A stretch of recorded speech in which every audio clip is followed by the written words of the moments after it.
Hello mga kabiling TV fan, kamusta po kayo? Tayo po ay busy ngayon. Yan po ang ating mahabol na plants. Ang pangalan niya is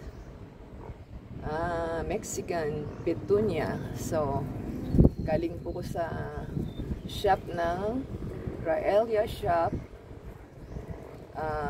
Pinadala po sa Lex. So, yan po ang ating items. Try po nating ibukas at ating pong alamin kung ano, at maganda po at nakalagay na fragile. So parang walang point na mabubuksan natin.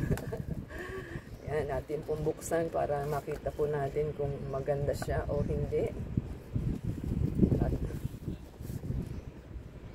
At ang mahal 98 kasama po yung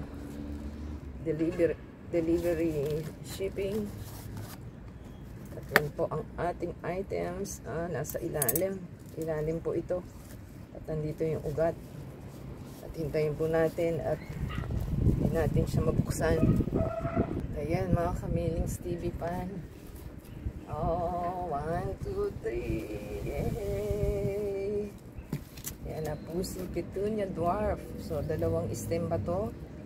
Ganyan po siya kaganda. So, kung nagustuhan po nila, at ito po ay namumulaklak, sana mabuhay siya. Parang kala mo plastic na hindi siya totoo, di ba? Yung dahon po niya fresh na fresh. So sana po mabuhay siya. Thank you po sa ating store, si Raelia Shop. Raelia Shop pa. Yan po ang ating sender na pinagbilhan. So, try po nating yung kanyang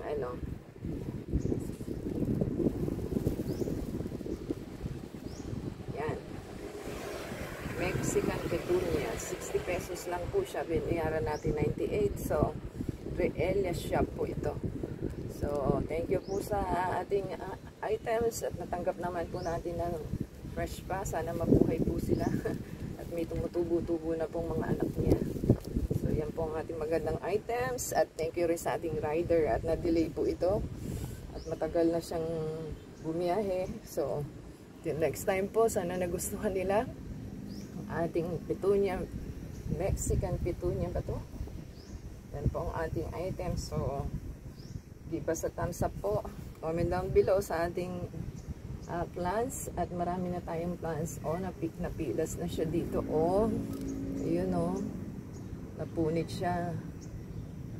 Anyway, buhay pa ho yan. Ewan ko lang kung sana mabuhay po, di ba? Give us a thumbs up po. Comment down below and support us sa Facebook, Twitter, TikTok, and Instagram. And play po ang ating video for your support from beginning to end. Until next time po. God bless everyone. Ciao.